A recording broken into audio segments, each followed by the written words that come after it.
I mean, it's a failure of US intelligence as well as a failure in policy.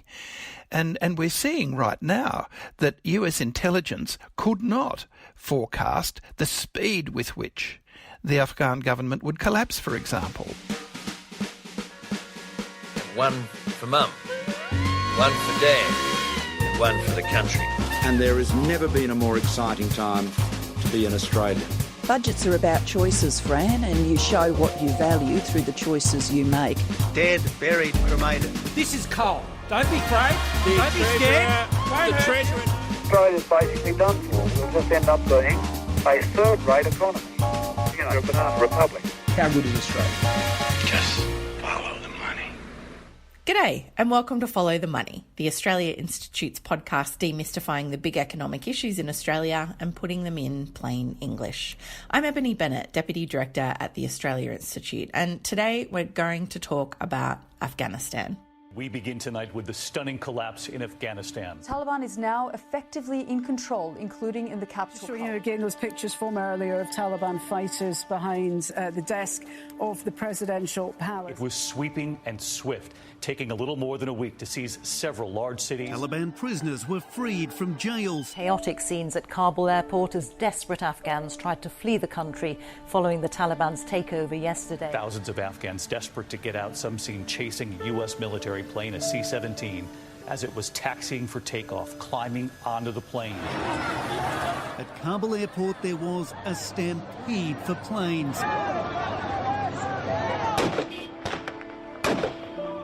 Outside the airport, even more chaos. Taliban members firing in the air to assert their authority. The Taliban took Kabul, and there have been absolutely desperate scenes at Kabul airport as people, a couple of them died, clinging to the last military aeroplanes as they took off. Australia's Prime Minister has admitted that support won't reach all that it should and appeared to rule out any special humanitarian visas or guarantee that any Afghans here in Australia would be offered asylum. It's a pretty inglorious end to Australia's longest war, and to discuss how we got here, I'm delighted to speak with Allan Behm, Director of the Australia Institute's International and Security Affairs Program, who warned about basically this exact situation happening back on Anzac Day this year. G'day, Allan. Thanks for joining me. Good afternoon, Ebony. So, Allan, I just want to give people, they will have seen some of those awful scenes, but give me a picture of where we find ourselves in this moment. What's the situation in Afghanistan turned into? Well, it is a calamity, actually.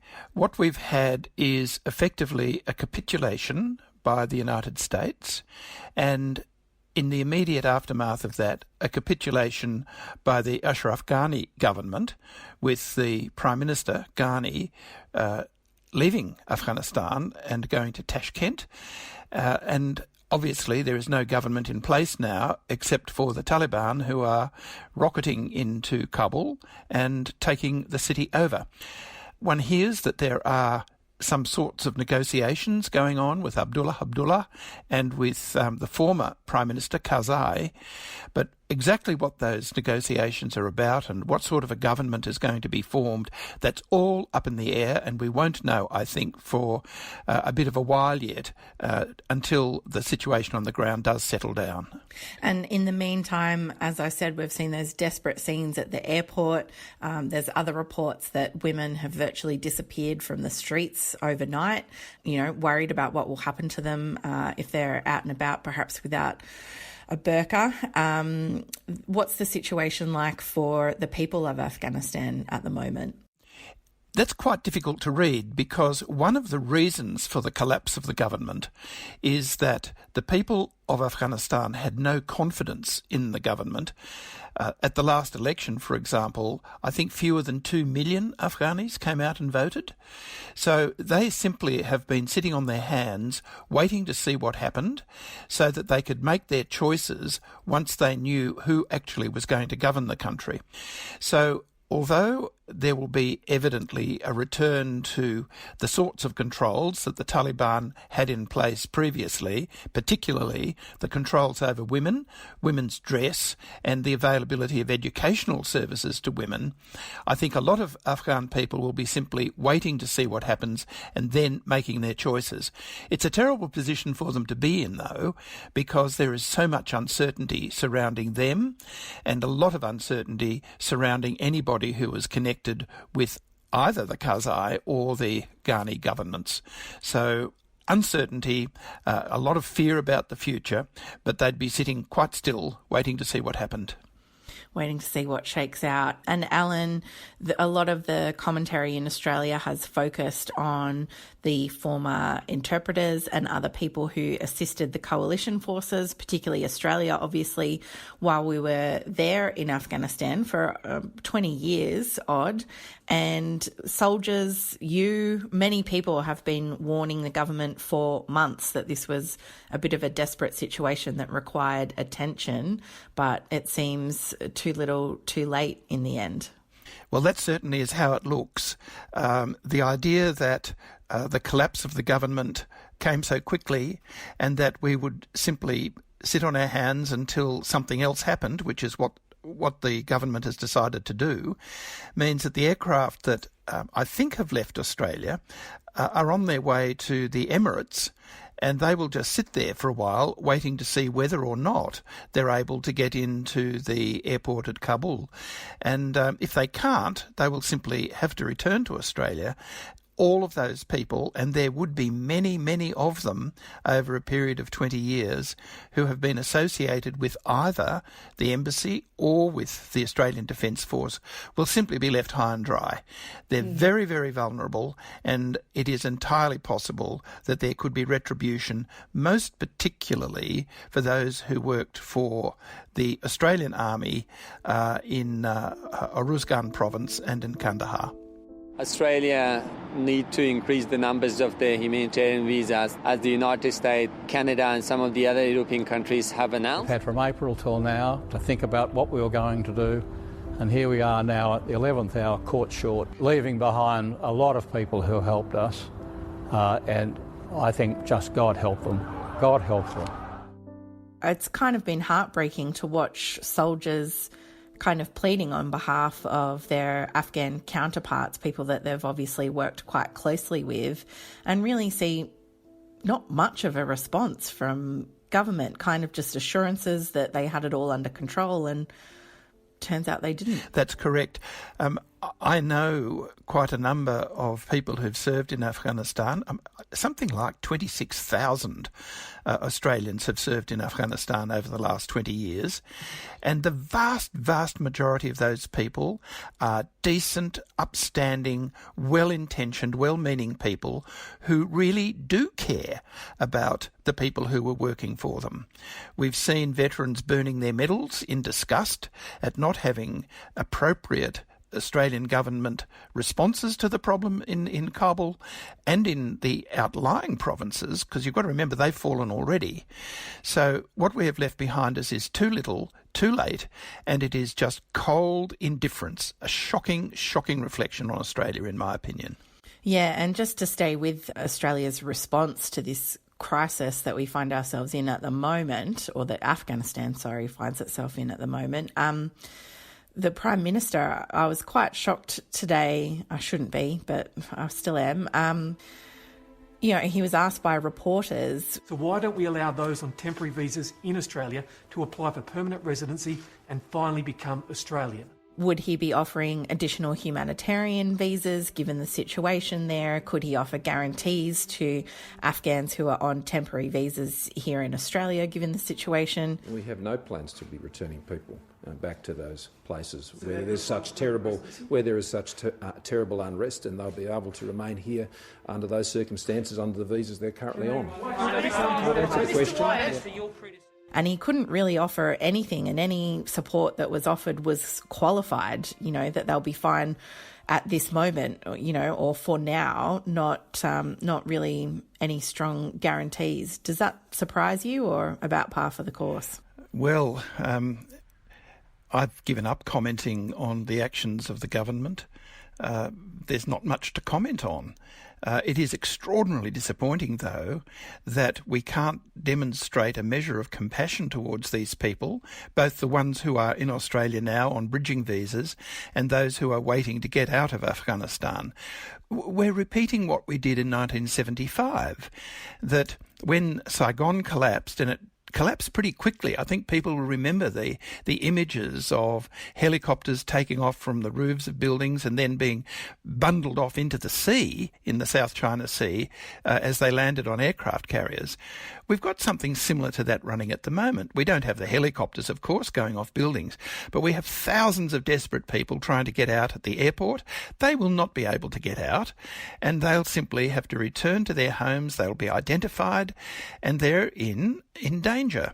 And that's precisely what our veterans community is very, very alarmed about.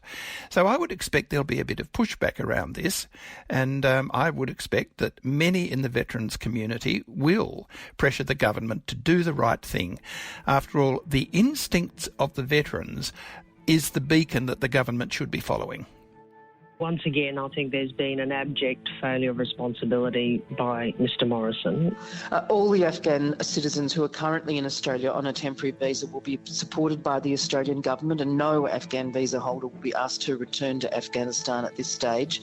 We need to give them the certainty of Australian citizenship on a permanent basis. And Allan, it seems to me that there was a lot of people who were anti the war in Afghanistan to begin with, even post 9/11 in that context, and that, warned that things would go wrong, as they indeed seem to have.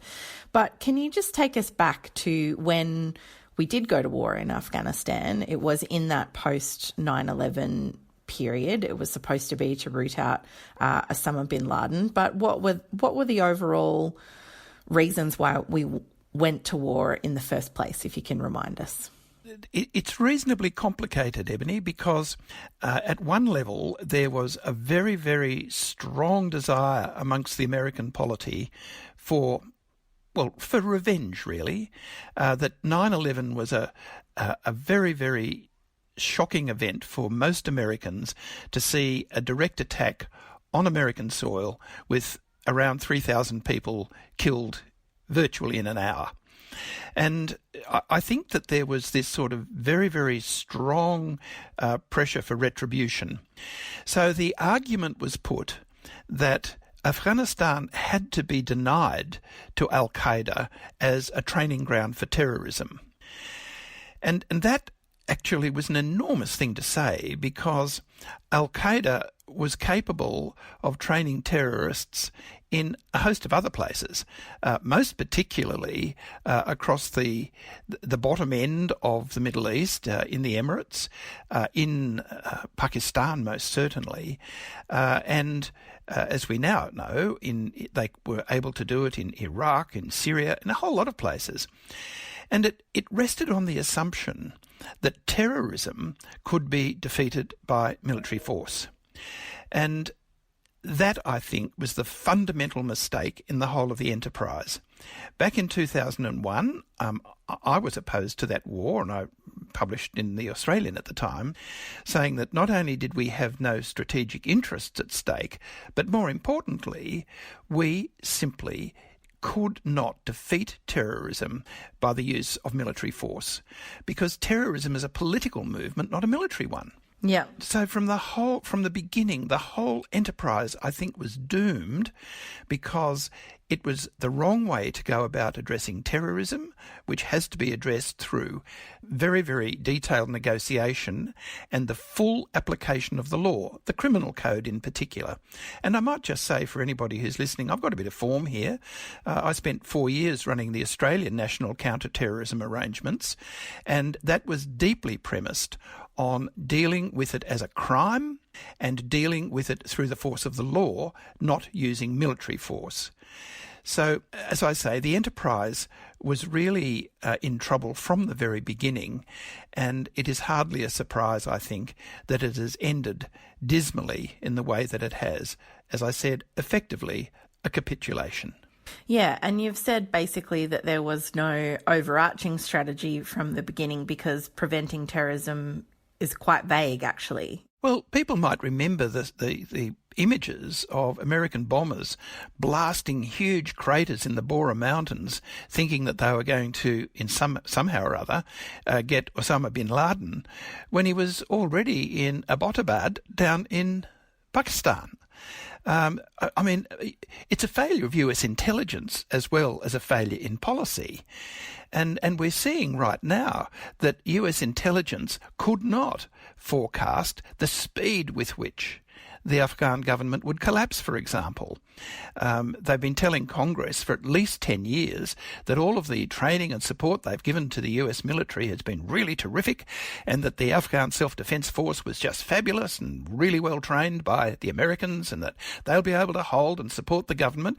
It's exactly the same nonsense that the military was saying to the US government back in the early 70s, where they were training the South Vietnamese forces who collapsed just as quickly.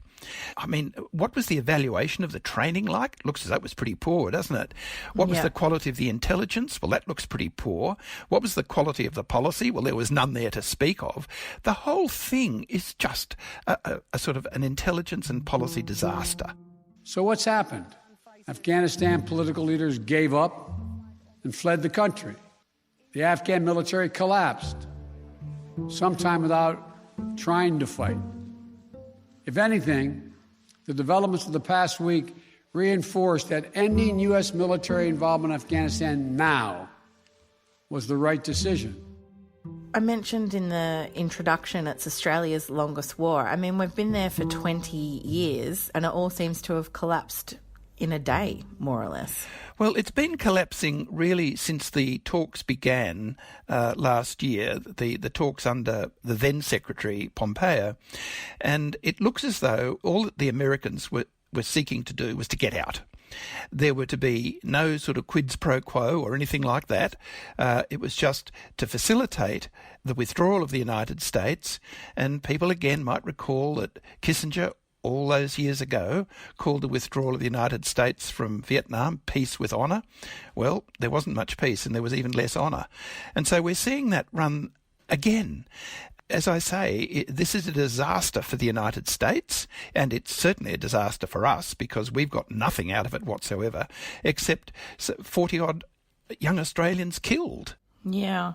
And what was the reason that Australia joined this? As you've said, it's not necessarily in our strategic interests. Is it simply following the United States? Yes. We have the habit of going to all adventures with the United States. We are a very loyal ally. Indeed, we're not quite an ally. We're more an acolyte than an ally. And so we're always there. Not for any great reason, and we don't contribute the sort of a defining skill, and such skills as we did contribute to Afghanistan, that was the SAS skills in particular, have effectively been prostituted, and we now have allegations of war crimes, which again occur when you lose focus and purpose. Where there's no strategy, where there's no sense that you can achieve the objectives that might have been set 20 years ago, it's little surprise, I think, that forces will begin making up their own rules, deciding what their own goals are, irrespective of the laws of war or of any other propriety that might attach to the use of armed force. And so we come out of Afghanistan with our reputation damaged, with our image very deeply damaged by being associated with yet another international calamity. I have never felt it to this extent, helpless, hopeless, disappointed, poor and miserable in my life. All our 20 years achievement maybe just go in blinks of few days. I was a child when they were here, when they were there. Now I am an adult. I have seen how these people are. Yes, I saved US should leave the country, but why this way? I can't believe the world abandoned Afghanistan. Our friends are going to get killed. They're going to kill us. Our women are not going to have any more rights. I do recall at the time there was a lot of politicians talking about the need, it seemed, to protect the women and children of Afghanistan, which it seemed to me at the time was more or less an excuse that they tacked on because it sounded good once they'd already made the decision to get in there. But this inglorious exit that we've seen really shows that there was nothing to do with that at all in the first place, was it? The whole of the enterprise from Australia's point of view was to give support to the United States. We seem to believe that we have an insurance premium which is due every time the Americans decide to use military force for some broader political purpose, and so we go along with that, whether it's all the way with LBJ back in the 60s or whether it's all the way with the USA in Iraq and in Afghanistan. And I think that we've got to start looking very closely at whether it's actually in the interests of our ally to start using military force willy-nilly. And it seems to me that a sound ally is at least going to give as much advice and counsel as it is going along to lend support. And I can't see that has happened at all. Mm. We've talked a lot about kind of failures of intelligence and failures of policy. You've talked a lot about basically how this has echoes of a lot of previous conflicts and engagements. Why is it that we seem to be unable to learn these lessons from previous wars? And are we doomed to repeat this mistake somewhere else? Well, one would hope that we're not doomed to repeat it, but gosh, the chances are that we will. And I think the problem, it goes to the central issue, and that is that ultimately war is an exercise in politics and policy. And we look at it rather as war is about the kinetics of military movement, the use of mass, of troops and tanks and aircraft and bombs. And we don't see that it's actually about something much more profound than that. It's about how sort of communities in the world are able to get on with each other or not, as the case might be. But that actually requires negotiation and discussion, not the use of a huge hammer. I mean, Maslow once said that if the only thing you've got is a hammer, then everything else looks like a nail. And I think there's a fair bit of that in the way in which the United States, for the last 50 years at least, has gone about being the leader of the world and being exceptional. And the one thing that it is able to demonstrate manifestly and with enormous force is its military. But that's not where victory is going to lie ultimately. That attrition and bombing and smashing the place down didn't work in Iraq, didn't work in Vietnam, hasn't worked in Afghanistan, and indeed where you have communities that are robust and durable, that are highly nationalistic in the case of the Taliban, who've got every reason to want to succeed, then they're a very difficult enemy to squash militarily. And I think that the United States came to that realisation far too late, and of course has now left ignominiously. And I think we'll all pay a price for that. And it does make me think about that whole period. So we had the war in Afghanistan, and then quite close afterwards, the war in Iraq, which was also another giant failure. And both of those at the time were talked about as, you know, this is going to bring peace and stability to the region. And, you know, since then we've obviously had 2 wars, but we've also seen the rise of things like ISIS. So how destabilising will this be in that context of, I guess, what's happened in the past 20 years and the consequences of those interventions? Well, it doesn't really fill anybody, I think, with much optimism. There are a number of other sort of factors which are around. I mean, we haven't really talked today, and not a lot of people have actually discussed at all the issue. For example, how's China going to react to the fall of this government in Afghanistan? Who will fill the void left by the U.S.? We're already seeing China trying to forge ties with the Taliban. Because China's got quite particular interests on its western borders, which we're all very excited about at the moment, that the Uyghurs in particular, where you've got Islamic communities who, in China's view, have been supported by other Islamic communities in the conduct of terrorist actions. Now, what's China going to think? What's it going to do about the arrival of the Taliban? So that's one huge set of questions.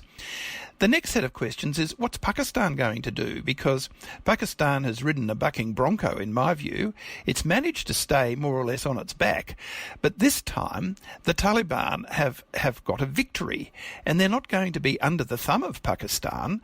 I think that what the Taliban will do is what they've done to the Russians, what they've done to the Americans, what they did to the British over 100 years ago, and they'll do it to the Pakistanis. They'll just cast them off and give them a bad time. India has got real interests in this, and yet I know from the BBC just today that India's withdrawn its diplomatic mission from Kabul. So there are a whole lot of other sort of flow-on effects that we can't really read yet, because we don't know exactly what these major players like Russia are going to be responding to. So it just makes for huge uncertainty and lots of room for missteps and errors and further sort of calamities for the Afghan people. And any final thoughts overall, Allan, on this place where we find ourselves now? War is one of the most futile things I think that human beings can do. Just very occasionally, it is necessary for countries to defend themselves against violent aggressors. We saw that at least in 1939. Lots of the juries are still out around what really happened in 1914, but all of the recent wars, whether it's the Vietnam War, whether it's the Iraq War, whether it's the Afghan War, these have all been avoidable. They haven't worked well for the United States. They've certainly not worked well for the allies of the United States, and least of all have they worked well for the populations of Vietnam, of Iraq, and now of Afghanistan.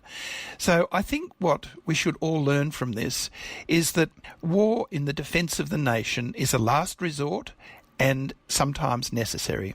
But war as an exercise in political adventurism is dangerous and quite probably self-defeating in every case. That certainly seems to be the case here. Well, that's all we've got time for today. Thank you very much, Allan. A pleasure, Ebony. This episode was recorded on Tuesday the 17th of August 2021, and things may have changed since recording. You can visit australiainstitute.org.au for all our latest research, including Allan's work for the International and Security Affairs Program. We're on Twitter at the Oz Institute with an AUS. My Twitter handle is Ebony_Bennett with a NNT. Allan Behm is at Miranda Prosus. That's Miranda, PRORSUS. And our producer, Jennifer Macy, is at Jennifer Macy. Our theme music is by Jonathan McFeet from Pulse and Thrum, with additional music from Blue Dot Sessions. Stay safe out there, and thanks for listening.